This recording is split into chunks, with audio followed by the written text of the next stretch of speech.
ایک مومن کی موت کیسے آئے گی؟ سب سے بڑا قضیہ ہے، ہم مسلمان ہیں، فتویٰ گیر مسلمان ہیں، فتویٰ گیر۔ دوسرے کی موت پہ فوراً ہمارا فیصلہ آ جاتا ہے، یہ ایسے مرا ہے گناہ گار تھا، یہ ایسے مرا ہے بڑا نیک تھا، جبکہ اللہ رب العالمین کا فیصلہ اس کے الٹ ہے۔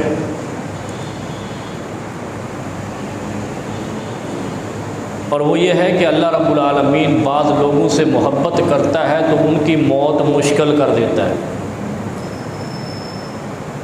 اور جب مشکل جھیل کر موت آتی ہے تو پھر آگے اللہ اس کو معاف کر دیتا ہے۔ یعنی نبی علیہ السلام نے فرمایا کہ اللہ جس سے خیر کا ارادہ رکھتا ہے یفقہہ فی الدین،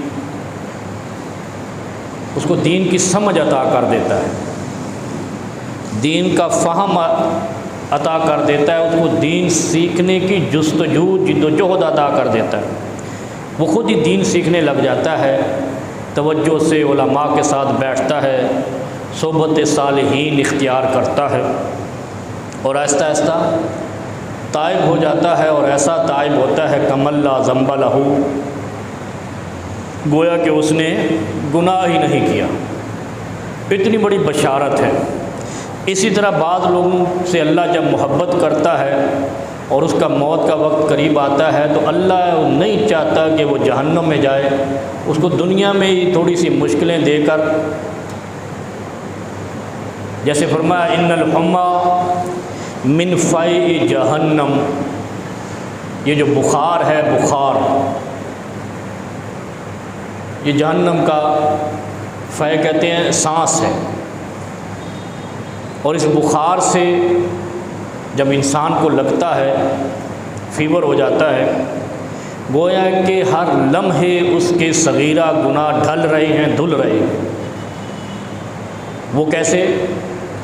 انسان چلتے پھرتے صغیرہ گناہوں کے انبار لگاتا ہے، کبھی آنکھوں سے لگاتا ہے، کبھی ہاتھوں سے لگاتا ہے، کبھی پاؤں سے لگاتا ہے، کبھی دل میں سوچ کے لگاتا ہے، کبھی زبان سے لگاتا ہے، ایسے بیٹھا ہوا ہے، دوسرا کوئی قریب آیا، بیٹھے بیٹھے دوسرے کی چغلی کر دی، یار وہ تو ایسا ہے، یہ بھی گناہ ہے۔ آپ کو اپنی ذات سے، اپنے گریبان سے، اپنے جسم اور اپنی روح سے غرض ہے، آپ دوسروں کے جسم و جان سے اگر جرح کریں گے، تنقید کریں گے بلا جواز، تو اس پہ ایف آئی آر تو کٹے گی، اور یہی ایف آئی آر ہوتی ہے کہ آپ کے نامہ اعمال میں گناہ لکھا جاتا ہے، اس نے چغلی کی، اس نے غیبت کی، اس نے تہمت لگائی، اس نے الزام لگایا، اس نے جھوٹ بولا، اس نے پروپیگنڈا کیا۔ یہ سارے گناہوں کی اقسام ہیں جو صغائر میں آتی ہیں اور انسان زبان سے لگاتار کرتا جاتا ہے، اور اس کا علاج بھی اللہ نے دنیا میں ڈھونڈا۔ کسی کو بخار ہوتا ہے، پھر وہ بخار ٹائیفائیڈ ہو جاتا ہے، اب یہ ہے کبھی انجیکشن لگ رہے ہیں، کبھی گولیاں کھا رہا ہے، کبھی کچھ کر رہا ہے، وہ ٹھیک تو ہونا ہے انشاءاللہ اس بخار نے، لیکن اس بخار کی بدولت اللہ تعالیٰ اس مشکل کو بھی ضائع نہیں جانے دیتا، بلکہ اس کے بدلے میں بھی نیکیاں بنا دیتا ہے، گناہوں کو جھاڑ دیتا ہے۔ مومن کی موت اور قرآن، یہ دو انسان کے ساتھ کیا کرتے ہیں، دونوں کا بڑا گہرا ربط ہے، اتنا گہرا ربط ہے کہ دونوں کو پانے کے بعد کیفیت یکساں ہو جاتی ہے، کیفیت انسان کی حالت ایک جیسی ہو جاتی ہے جب انسان کو موت آئے یا قرآن پڑھ رہا ہو، اور یہ بڑا اہم مسئلہ ہے۔ اللہ کے حبیب صلی اللہ علیہ وسلم فرماتے ہیں سترتھا علیک، حدیث قدسی ہے، فرماتے ہیں کہ اللہ رب العالمین کہتے ہیں او بندے، میں نے علیک فی الدنیا، میں نے تیرے گناہوں کو دنیا میں چھپا لیا، تیرے گناہوں کو دنیا میں چھپا لیا۔ اسی طرح جب قرآن پڑھتا ہے تو اللہ رب العالمین اس کو ایک مزدہ سناتے ہیں، ایک خوشخبری سناتے ہیں جب قرآن پڑھتا ہے، فرماتے ہیں لہم درجات عند ربہم ومغفرۃ ورزق کریم، لہم درجات عند ربہم ومغفرۃ ورزق کریم. 3 چیزیں قرآن سے ملتی ہیں.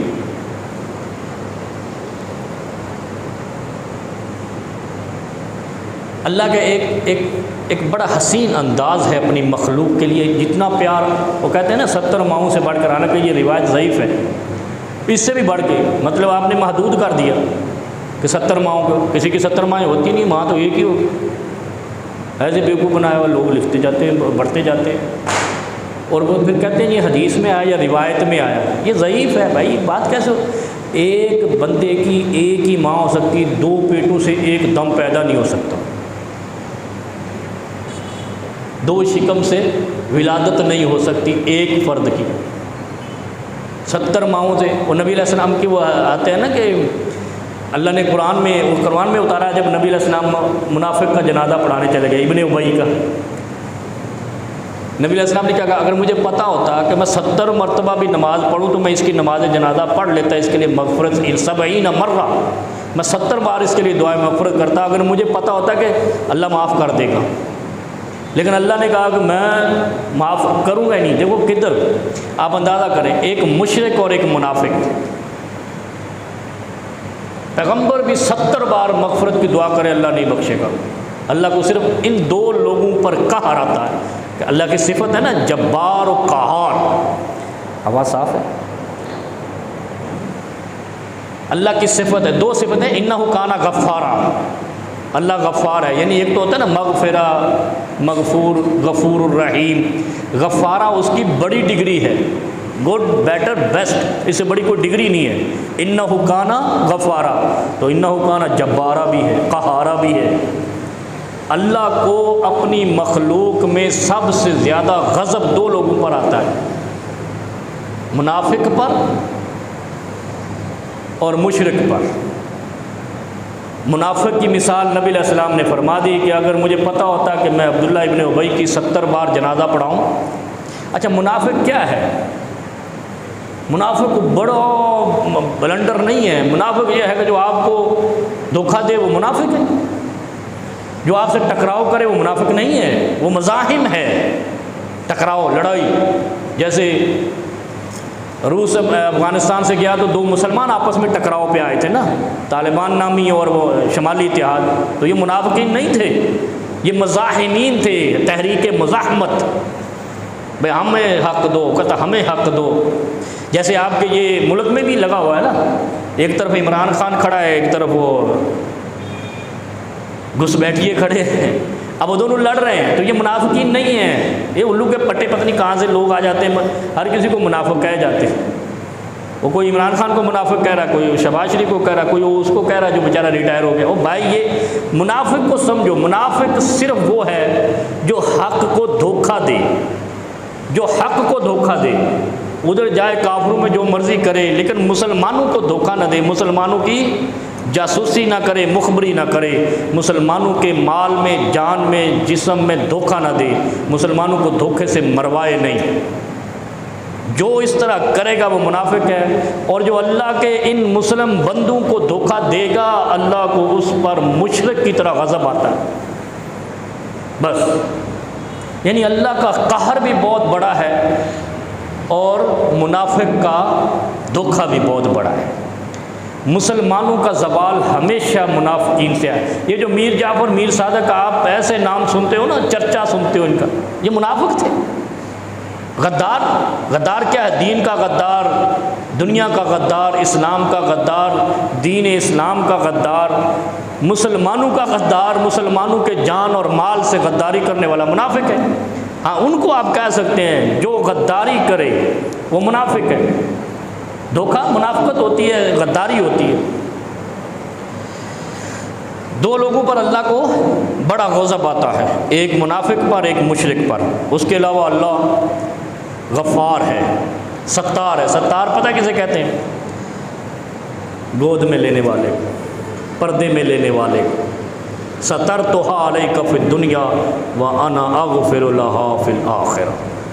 پیغمبر علیہ السلام فرماتے ہیں کہ اللہ رب العالمین جب کل حشر کا میدان ہوگا نا تو پل صراط آئے گا، اس سے پہلے بڑی خوشخبری آپ کو سناتا ہوں، صحیح حدیث ہے اور صحیح بخاری کی ہے، یہ میں نے بھی آج پڑھی، پتہ نہیں لوگ بتاتے نہیں ہیں، میں نے بھی نہیں سن سکا، ویسے تو علماء بڑی بڑی تقریریں کرتے ہیں۔ میں نے اللہ رب العالمین مومنوں کا حساب کیسے کریں گے؟ چھپا کر، لائنیں لگی ہوں گی نا ساری، پہلے سب سے حساب کس کا ہوگا؟ امت مسلمہ کا، بعد میں دوسری امتوں کا حساب و کتاب ہوگا۔ سب سے پہلے حساب نماز کا اور دوسرا قضاء جو فیصلہ خون کا ہوگا۔ اللہ رب العالمین جب سارے لگے ہوں گے نا لائنوں میں، ان میں سے مومنوں کو الگ کر کے سائیڈ پہ جا کے ان سے پوچھیں گے تم نے یہ کیا، تم نے یہ کیا، تم نے یہ کیا؟ وہ نہیں کیا، پھر وہ آئیں گے یہ جو یہاں بیٹھے کرامن کاتبین، وہ ایسے رجسٹر کھول کے آگے رکھیں گے، یا اللہ اس نے یہ جھوٹ بولا، یہ زیادتی کی، یہ ظلم کیا، یہ دھوکہ دیا، یہ منافقت کی، یہ شرک کیا، یہ کیا، یہ کیا، اوے تو مسلمان کہلاتا تھا۔ پھر اللہ پوچھے گا یو آر دا مسلم، انت مسلم، تو شرک کرتا رہا، منافقت کرتا رہا ہے، دھوکہ دیتا رہا ہے، وہ تو مسلم ہے۔ پھر اللہ کیا کہے گا؟ پھر نبی علیہ السلام نے جملہ ارشاد کرا، پھر اللہ کہے گا سترتھا علیک فی الدنیا، میں نے تیرے گناہوں کو دنیا میں چھپایا ہے۔ سترتھا، ستر کیا، ستارہ چھپایا، آغوش میں لیے رکھا، دل میں ہم تو ایک منٹ کا غصہ برداشت نہیں کرتے نا، اور خدا ہمارا رب کبریا ساری زندگی کے گناہوں کو اپنے دل میں چھپا کے پھرتا رہتا ہے، کوئی بات نہیں، پھر وہ زمین پہ آنا تو ہے نا، اور جب آنکھیں بند ہوتی ہیں پھر تڑپتا ہے، میں نہیں کیتا، میں نہیں کیتا، پھر اللہ سائڈ پہ لے جاتا ہے، سائڈ پہ جا کے سترتھا علیک فی الدنیا، انسان دے بچے بن، دنیا میں تیرے گناہوں کو چھپایا تھا، اب بتاؤں گا تجھے۔ پھر اللہ کیا کہتا ہے؟ جس نے شرک نہیں کیا ہوتا، منافقت نہیں کی ہوتی، دو لوگوں کو، جو منافق نہ ہو، جو مشرک نہ ہو، اللہ اس کو کہتا ہے کوئی بات نہیں، انا اغفر لک، میں تیری مغفرت کر دیتا ہوں، کیونکہ آج کے دن کا مالک میں ہوں، لیکن تیرے شرک اور منافقت کی تجھے سزا ملے گی۔ اور یہ کب ہوگا؟ جب جہنم میں ڈالے جائیں گے نا، سارے جہنم میں جائیں گے، مسلمان بھی جائیں گے، آپ کو پتہ ہے جہنم میں جائیں گے، ہر بندہ جہنم میں جائے گا، ہر بندہ۔ اب جو کافر ہوگا وہ واپس نہیں آئے گا، اور جو مسلمان ہوگا، مشرک ہوگا، وہ بھی واپس نہیں آئے گا، منافق ہوگا وہ بھی واپس نہیں آئے گا، باقی سارے واپس آ جائیں گے۔ کہاں پہ؟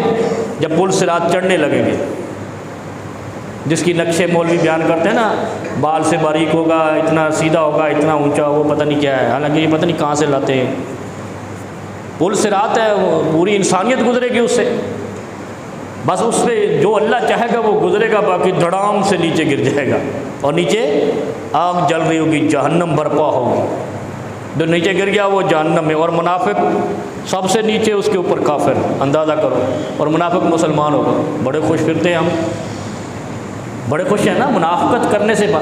ہم چینی دینے میں دھوکہ کرتے ہیں، گڑ دینے میں دھوکہ کرتے ہیں، پتی دینے میں دھوکہ کرتے ہیں، آٹا دینے میں دھوکہ کرتے ہیں، تو دھوکہ ہی تو منافقت ہے۔ اور کہاں ہے؟ کافر سے نیچے، آگ میں، جہاں آگ دہکے گی۔ آپ کو پتہ ہی ہے دھوکہ میں، ہم پاکستان جو ہے نا دھوکے میں چیمپئن ہے دنیا کا، یہاں تو پلاٹوں کے جعلی کاغذات بنا لیتے ہیں، دھوکہ نہیں، اس سے بڑا دھوکہ کیا ہے؟ یا لوگوں کے کرائے پہ جگہ لیتے ہیں اور جال سازی کر جاتے ہیں، یہ منافقت نہیں ہے؟ اور منافق کے لیے کون سی جگہ ہے؟ کافر سے بدتر ہے، کافر تو شاید تھوڑی آگ میں جائے، اور منافق کافر نہیں ہوتا، مسلمان ہوتا ہے بظاہر، جس کے گناہوں کو اللہ آغوش میں چھپائے رکھتا۔ اب میں آپ کو بتاتا ہوں دھوکہ کیا ہے۔ دھوکہ، سب سے بڑا دھوکہ یہ ہے، سب سے بڑے دھوکے کی جو ڈگری ہے وہ دین میں دھوکہ ہے۔ دین میں دھوکہ کیا ہے؟ ابھی پچھلے دنوں میں آپ کو قریبی مثال دیتا ہوں۔ علماء دیوبند کے شیخ الاسلام ہیں مفتی تقی عثمانی صاحب، اللہ تعالیٰ ان کو صحت و سلامتی والی زندگی عطا فرمائے، اور مفتی اعظم بھی کہلواتے ہیں، آپ کو پتہ ہی ہے۔ بڑے عظیم عالم دین ہے، میں ان کو ملنے گیا تو یقین جانیے یہ واحد عالم دین ہے جس کے آفس میں اس کی ٹیبل پہ مال و تجارت سے متعلق کتابیں ہیں، ورنہ ہمارے ہاں فکر آخرت پہ کتابیں ہوتی ہیں علماء کی ٹیبل پہ، مال پہ، معیشت پہ، تجارت پہ میں نے کتابوں کا دیکھا بنڈل پڑا ہوا ہے، کچھ انہوں نے خود لکھی ہیں، کچھ کبار علماء نے، ان سے پہلے علماء نے لکھی، اور میں نے تذکرہ کیا بعد میں نے کہا دیکھو یہ ہے کہ دنیا کو بہتر کر لو، جہنم نہیں ملے گی، جہنم تو اس کو ملے گی جس نے دنیا میں خدا کی نافرمانی کی، 10 روپے میں دھوکہ کر لیا، 1 روپے میں دھوکہ کر کے پھر رہے ہیں، اور پھر اس میں قسمیں بھی اٹھاتے ہیں، بالحلف القاذب، دھوکہ کرتے ہیں، 2 نمبر مال بیچتے ہیں، قسم اٹھا کے 1 نمبر کہہ کے بیچ دیتے ہیں، یہی چیز وہ مفتی تقی عثمانی صاحب لکھتے ہیں۔ لیکن جو آج تذکرہ میں نے کرنا ہے وہ بڑا عظیم ہے۔ جتنی بھی فقہ حنفی کی کتابیں ہیں، وہ دیوبندی ہوں بریلوی ہوں، ان کتابوں میں نماز جنازہ میں سورۃ فاتحہ پڑھنا جائز نہیں ہے، یہ آپ کو معمول ہوگا، یہاں بھی جتنے بھی حنفی ہیں ان کو پتہ ہے کہ نماز جنازہ میں فاتحہ کیا کچھ بھی نہیں پڑھتے، اللہ اکبر اللہ اکبر اللہ اکبر اللہ اکبر، 2.5 سیکنڈ میں نماز جنازہ مکمل ہوتی ہے۔ آپ نے دیکھا ہوگا یہ عموماً، نہیں تو آج جا کے کوئی جنازہ مل جائے سنیوں کا تو پڑھ لینا، نہیں تو پوچھ لینا محلے کے سنی مولوی سے پوچھنا، ہاں بھائی نماز جنازہ میں فاتحہ ہے؟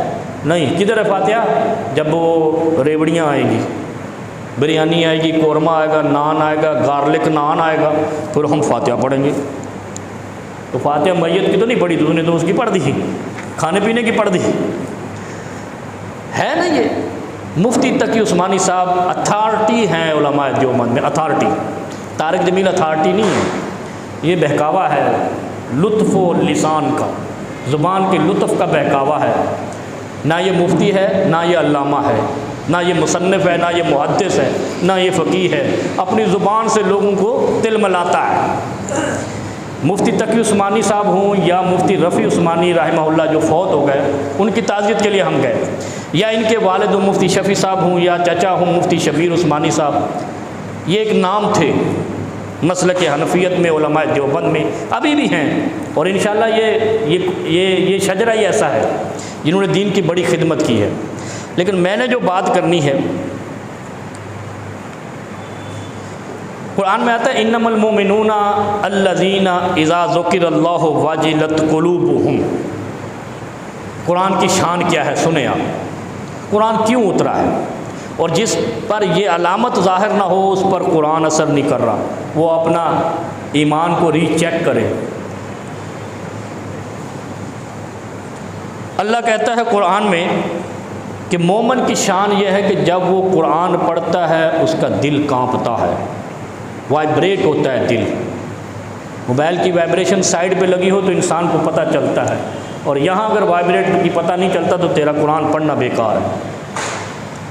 انما المؤمنون الذین اذا ذکر اللہ وجلت قلوبہم واذا تلیت علیہم آیاتہ زادتہم ایمانا۔ جب قرآن پڑھتا ہے نا تو دل وائبریشن کرتا ہے، اور جب آیتیں پڑھتا جاتا ہے ایمان بڑھتا جاتا ہے، اتنا بڑھتا ہے ایمان سیدنا صدیق اکبر رضی اللہ عنہ کی جتنا ہو جاتا ہے، جیسا ایمان ان کا تھا۔ کوئی ان لمیٹڈ ایمان کی حالت بڑھتی ہے، اگر کوئی کہا نا نہیں اتنا بڑھتا ہے 10% 20%، بے وقوف ہے وہ جاہل ہے، مولوی نہیں، اس کو ممبر سے اتارو۔ جب قرآن نے حد مقرر نہیں کی گھٹنے کی بھی بڑھنے کی بھی، تو مولوی کی کیا اوقات ہے کہ وہ قرآن پہ حد بندی کر دے؟ یہی تو مسئلہ ہے امت مسلمہ کا۔ قرآن کہتا ہے انما المؤمنون الذین اذا ذکر اللہ وجلت قلوبہم۔ اچھا یہ بھی ایک بڑا، دیکھو 2 چیزیں بیان کی، اذا ذکر اللہ وجلت قلوبہم، اذا تلیت علیہم آیاتہ زادتہم ایمانا، 2 چیزیں ہیں یہ۔ پہلی یہ ہے کہ جب ذکر کرے، ذکر کیا ہے؟ یہ محفل حسن قرات ہوتی ہیں، نماز میں امام جہری نماز میں قرآن پڑھتا ہے، یہ علامات دیکھ لو آج، یہ قرآن کا مقصد ہے، قرآن کا اثر ہونا چاہیے، اگر نہیں ہوتا تو آپ اپنے ایمان کا تھوڑا چیکنگ کرو۔ اللہ کہتا ہے قرآن میں جب قرآن آپ کے پاس پڑھا جائے یا ذکر کیا جائے یا حسن قرات ہو یا امام مصلی پہ پڑھے تو آپ کے دل میں وائبریشن ہو، ایک بات. اور جب آپ خود اس کو پڑھیں، جب آپ خود اس کو پڑھیں تو آپ کا ایمان بڑھے. مثلا کیا بڑھے؟ کیسے پتہ چلے گا میرا ایمان بڑھا؟ اس سے پہلے جھوٹ بولتا تھا تو جھوٹ سے رک جائے. اس سے پہلے تو نے بد نظری کی، اب بد نظری نہ کرے. اس سے پہلے تو ملاوٹ کرتا تھا، تو نے جب تلاوت کی اب تیرا دل کہہ رہا ہے اندر سے، تو کرے نہ کرے لیکن دل میں کیفیت ایسی ہو اب میں نے ملاوٹ نہیں کرنی، اب میں نے رشوت نہیں لینی. اور میں آج ایک جگہ پہ تھا تو بڑا لطیفہ سنا. کہہ رہا میں جیل میں گیا کسی پیپر پہ سائن کرانے، پولیس والا تو نہیں ہے کوئی، وہ کہہ رہا پولیس والا جیل میں جانے کے لیے ملاقات کے لیے جاتے ہیں تو وہ بڑے پاپڑ بیلنے پڑتے ہیں، جو بھی ہے میں تو نہیں گیا کبھی، تو بتا رہا تھا ایسے ہی. آج وہ کہہ رہا ہے ماشاء اللہ اس نے داڑھی رکھی ہوئی، جو ہی میں نے سلام لیا نا میرے سلام کا اس نے جواب بعد میں دیا. پہلے وہ کہہ رہا الحمدللہ الحمدللہ ماشاء اللہ لا حول ولا قوۃ الا باللہ اللہ اکبر. میں نے کہا یار بڑا نیک آدمی ہے، بڑا پارسا ہے یار، بہت ہی نیک ہے. تو میرے پاس پیپر تھا میں نے سائن کرانے تھے. وہ بات کم کرے، وہ ذکر زیادہ کرے. اچھا وہ ذکر کر رہا ہے اور یہ بات بھی کر دی اس نے، بیچ میں سن لی بات میں یہ بات ہے، تو وہ اندر گیا واپس آیا پھر ذکر کر آ رہا ہے. کہہ رہا مجھے آدھا گھنٹہ لگ گیا. اب وہ میرا پیپر نہیں واپس آ رہا، سائن ہو کے آنا ہے، اور وہ جناب ذکر کر رہا ہے، جو آ رہا ہے اس کے ساتھ گپ شپ کر رہا ہے، سارے معاملات کر رہا ہے، میرا پیپر نہیں آیا. ساتھ کہتا ہے میرے دوسرا وہ پولیس والا عام سادہ سا، وہ کہہ رہا ہے اس کو کچھ دو یار پیپر تمہارا مل جائے گا. کہہ رہا میں حیران ہوا یار یہ ذکر کر رہا ہے اتنا، مجھے شرمندہ کر رہا ہے، مجھے کچھ آتا نہیں، یہ قرآن کی آیتیں پڑھے جا رہا ہے، الحمدللہ ماشاء اللہ لا حول ولا قوۃ الا باللہ سبحان اللہ پڑھے جا رہا ہے. اچھا میں نے کہہ رہا 100 روپے نکال کے دیے، یہ آج سے کوئی 12-13 سال پہلے کی کہانی بتا رہا ہے. میں نے 100 روپے نکال کے دیا، بڑی بات ہوتی تھی کہہ رہا اس وقت. وہ میں نہیں لیتا باہر آ جاؤ. باہر آ کے کہتا اس نے کہا کہ اوپر کیمرے لگے ہیں باہر مجھے دے دو. وہ کہہ رہا میں ادھر کھڑا ہکا بکا. میں نے کہا یہ ہے الحمدللہ ہماری، یہ ہے ہماری سبحان اللہ. رشوت نہیں چھوڑی ہے لیکن قرآن پڑھ رہا ہے، ذکر کر رہا ہے. تو یہ قرآن کیا کہتا ہے کہ جس پر ذکر اثر نہ کرے، جس کے دل میں وائبریشن نہ آئے، جس کا ایمان نہ بڑھے اور یہ دل میں نہ سوچے کہ میں اندر رشوت نہیں لوں گا، وہ مومن نہیں ہے. کون ہے؟ منافق. کیونکہ قرآن نے کہا نا دو لوگ، ایک منافق اور ایک مشرک، سب سے زیادہ قہر کے مستحق. اب ہمارا معاشرہ کہہ رہا ہے مجموعی طور پہ اس کیفیت میں چلا گیا ہے کہ ہمیں کافروں کے وطن میں جا کر بڑا یقین ہے ہمارے ساتھ زیادتی نہیں ہوگی، لیکن اپنے مجموعی دنیا میں جو کہیں چیز نہیں ملتی وہ گندگی یہاں ملتی. اور ہم سب سے بڑی تبلیغی جماعت چلاتے ہیں، 2 قسم کی تبلیغی جماعتیں نکالی، علماء کا ایک پورا لشکر ہے، مسجدوں کی کوئی تعداد گنی نہیں جا رہی اور بے ایمانی کا بھی کوئی حساب و کتاب نہیں. کیوں؟ یہ سوچا کرو ذرا. اللہ کیا کہتا ہے؟ اللہ کے حبیب نے فرمایا سترتھا علیک فی الدنیا، ہم نے اس کو آڑ بنا لیا کہ اللہ ہماری گردن نہیں توڑتا جھوٹ بولنے پہ، چلو جھوٹ بولے جاؤ. اللہ ہماری ٹانگ نہیں توڑتا ملاوٹ کرنے پہ، ملاوٹ کرے جاؤ. اللہ ہمیں موت نہیں دیتا سود کھانے پہ، سود کھائے جاؤ. اور اللہ نے کیا کہا ہے یہ سنیں آپ ذرا. اللہ نے قرآن میں کہا ہے کہ ایک وقت آئے گا جب لوگ آہستہ آہستہ خدا کی کبریائی کو بھولیں گے اور اللہ پھر ان کی جگہ پہ دوسری قوم کو لے آئے گا. یحبونہم و یحبہم، جو اللہ سے محبت کریں گے اور اللہ ان سے محبت کرے گا. اللہ اس قوم کو اس طریقے سے ذلیل کرے گا کہ اس پر اس کے دشمن کو مسلط کر دے گا، اور وہ دشمن جو اس کا دشمن ہے وہ اللہ سے محبت کرے گا، اور اللہ اپنے اس منافق کو سزا دینے کے لیے اس کو اس پر مسلط کرے. اگر مسلمانوں کو دیکھ لو، اگر یہ کیفیت نہیں ہے تو پھر آگے آپ خود فیصلہ کرو. مجموعی طور پہ امت مسلمہ نرغے میں ہے، شکنجے میں ہے، اور پھر ایسی پھنسی ہے نکلنے کا نام ہی نہیں ہے، کیونکہ نکلنا ہم نے اسلحے کے زور پہ ہے، ایمان کے زور پہ نہیں نکلنے کا نام۔ جس دن ہم نے یہ سوچ لیا کہ ہم نے ایمان کے زور پہ نکلنا ہے، اس دن امت مسلمہ ہے، ورنہ امت المنافقین ہے، کیونکہ ہم اسلحے کے، ہم ایٹم بم بنا لیا، ابھی انڈیا سے بچنا ہے۔ ایمان کہاں ہے؟ ایمان ملاوٹ میں، ایمان رشوت میں، سود میں، دھوکے میں، فراڈ میں، منافقت میں، شرک میں۔